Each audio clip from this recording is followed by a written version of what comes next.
hell. No, thank you. Sorry. Sirius, satellite radio. Yeah, or whatever. Sirius or whatever. Yeah. So I'm like, all right, thank you. I'm free. I don't have to waste money on you. All right. Who's the biggest name you've had on here? Ooh, I've had I've had a lot of good names, man. I've had aside from Alex Rudolph, I mean. I've had me. No, kidding. Oh shit! There it is. Right That's there, it. No. I've had a lot of the lot of the IWA guys, and I've had a lot of the Jersey guys. You know. Fuck yeah. You know, that's what it be. Just whoever I could find. You know. Get more and more. I love it. You know, I'm up to 71 now. This is the 71 podcast. So yeah. 71. Hell yeah. Ding ding ding. You know. So no. 71. Motherfucking yeah. That's good. But no, it's pretty fun. I love doing this. This is great, man. This is a way to communicate. You know, and I like it too, man. You know, it's a way to get you out there to the public. Dude, you don't understand. Like I don't really listen to music anymore. Mm-hmm. I just listen to podcasts, and I don't really listen to like wrestling podcasts per se. Like I do like a handful, you know what I mean? I listen to a handful, but not super regularly. Uh-huh. But like I'll listen to weird podcasts like the history of England and shit like that. Yeah. I don't know why. This shit is just interesting to me. Mm-hmm.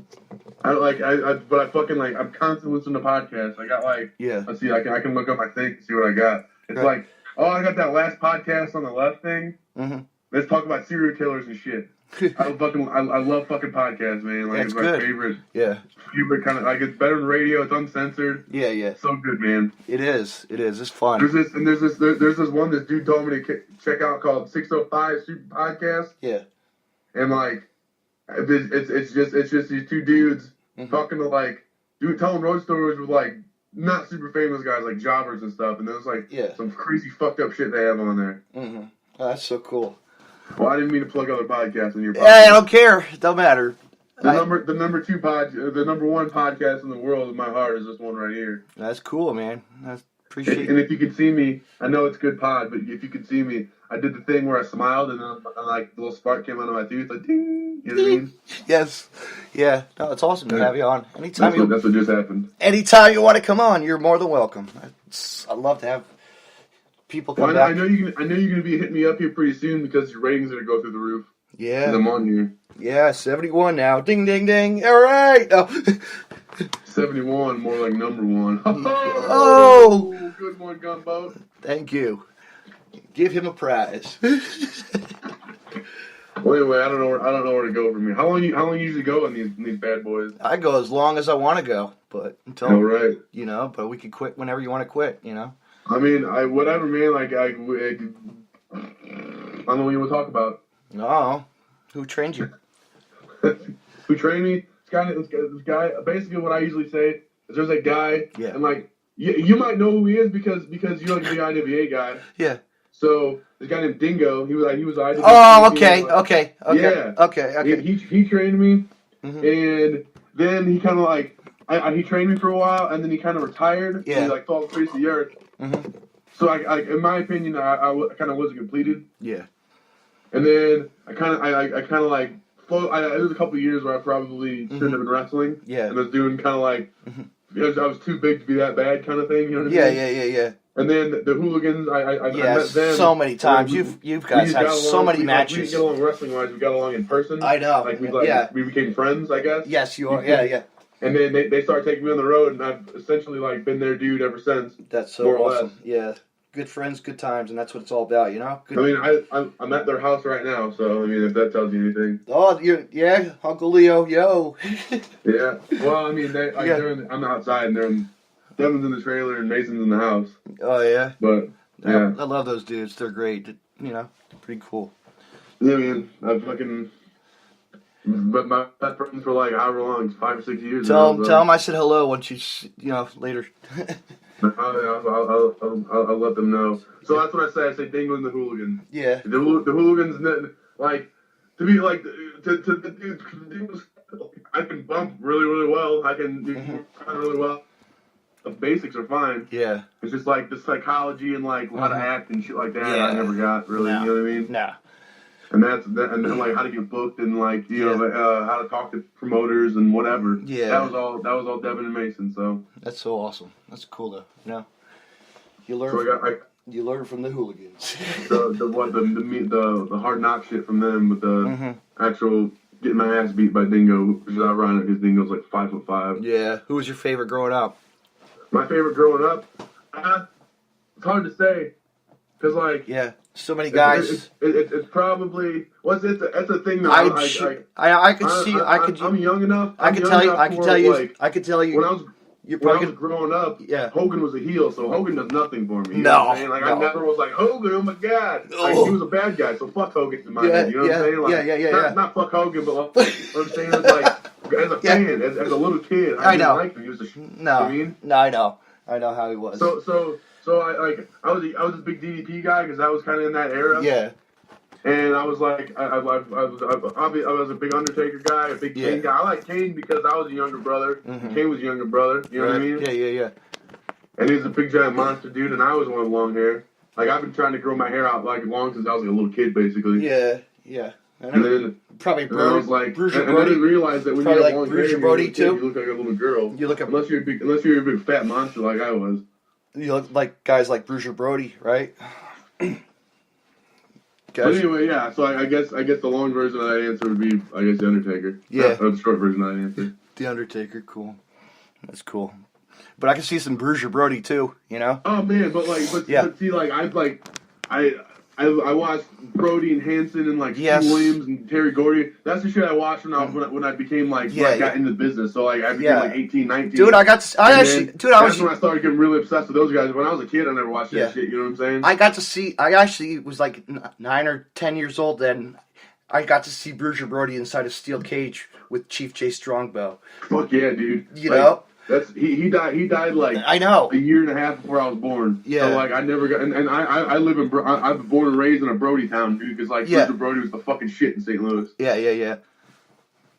But I heard about that document he did it. That DVD I gotta buy that. It's really good. They say. The guy, you know the Brody book, right? Like he's got his biography. Yeah, and it was written by his wife and this guy named Larry Madison. I worked for Larry Madison runs the show, and I worked for him for years. That's so cool. So I gotta meet all these fucking legends working there. Like the show, like, most of the workers on there were fucking god awful garbage. Yeah. But he would bring in like Hillbilly Jim, one of the fucking coolest dudes I ever met. Oh man! You know what I mean? Oh, that was like my. Brody, I always loved Brody's wife was in, and I met The Rock's dad, Rocky Johnson, and he told me it was a show at a baseball field. Yeah. And he goes, you big boy, you need to get 600 grams of protein per day. He told me to eat 600 grams of protein. Like I think the conventional wisdom says you eat your body weight plus like 50 or something like that. Yeah. He's telling me to get I'm pretty sure I'd die if I ate 600 grams of protein a day.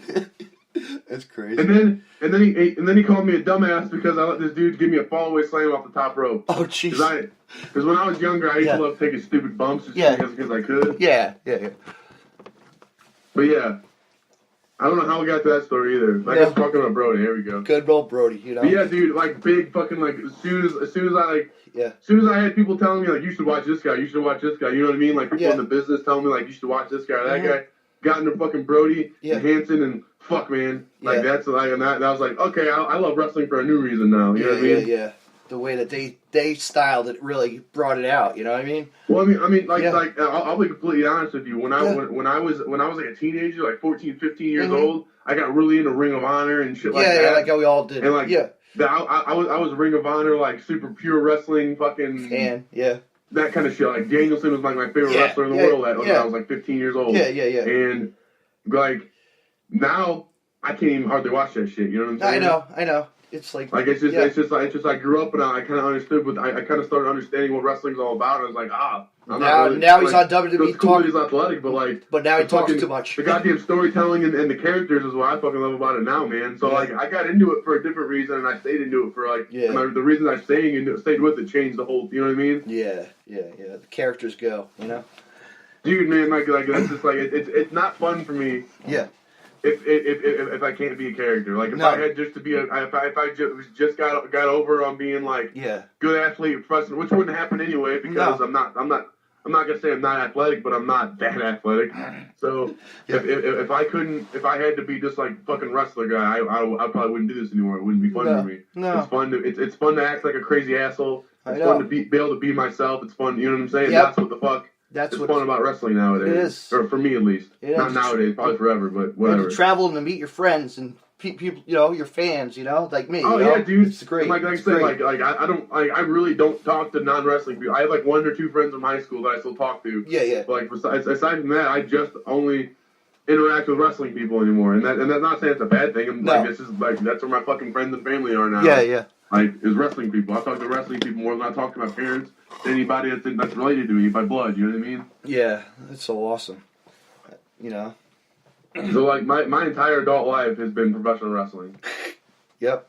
I mean, everything has been based around professional. Like, I had a college scholarship to play football, and I didn't do it because, well, number one, I'm stupid, and number two, because I wanted to be a fucking wrestler, so... I mean, it wasn't like a super lucrative, it wasn't like full ride Division I shit, but it was like, it was free, it was free enough college, you know what I mean? And I just like, I'm not gonna do this because I'm gonna be a wrestler.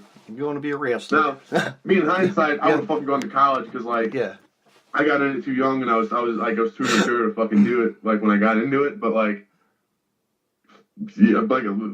what I'm saying is, I got out of high school. It's been 100% wrestling there on out. Absolutely. Because all of my jobs I've had have been like, well, I need weekends off. Yes. Yeah, I know. Yeah, and that's why all the jobs I have, I fucking hated because it's just like these shitty jobs who let me have on whatever days I want to work. You know what I mean? I know. I'm envious of these dudes like who can have these like good ass jobs and they're still everywhere. Like Sugar Dunkerton always. I don't think he has a job. I think he just quit his job. By the way, congratulations to him, and just does wrestling full time now. But that dude had a full time, good paying job. I don't know what he did, but I know he made pretty good money. Yeah. And he still would be at all these fucking shows across the country, living in Atlanta, Georgia. Wow. And I was just like, man, I wish I had a fucking job I could pull that off. You know what I mean? Yeah, I know. I heard Jimmy Lloyd doesn't have a job, but that's okay. I mean, dude, I have been in and out of living with my parents since I was 18. Just because well, I don't have a job and I'm not gonna get a job because they don't let me wrestle, so I'm moving back in, parents. That kind of shit. You know what I mean? Hey, my parents are cool. I'm 40 years old. I still live with them. I pay rent and don't care. Yeah, I think that my parents think it's stupid that I do this still. Yeah. And I'm pretty sure I thought it was a phase that I grow out of. Nah. Nope. And they don't come to shows, they've never seen me wrestle and they don't ask me about it, but at the same time, they never tell me not to do it, you know what I'm saying? So I guess that's yeah, it's your life, not theirs. And also they enable me by letting me live there for no money, you know what I mean? I don't currently live with my parents. Yeah. But I have off and on for the last 10 years, so. Yeah. And it's because fucking wrestling, and I'm not gonna take a goddamn job when it's gonna I need to be able to drop anything and go to New Jersey. You know what I'm saying? Sure, I know. I'm going the week before I'm going to Game Changer. I'm gonna be in Phoenix, Arizona for Party Hard. Oh wow, that's pretty. That's fucking. I gotta be, and that's a long ass drive. So I gotta leave on a Thursday. You know what I mean? Yeah. Well, this time I'm getting flown in, but every other time I've ever been in there, I've always drove. Oh wow, so that's pretty good.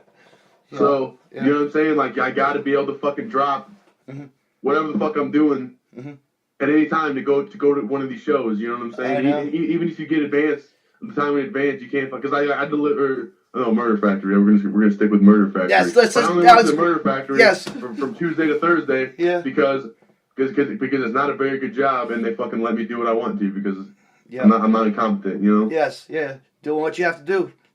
Do what you do. Who cares? So I'm a garbage man. I told you that. It's pretty cool. Yeah, dude. I hear that's a fucking pretty good gig though. It really is.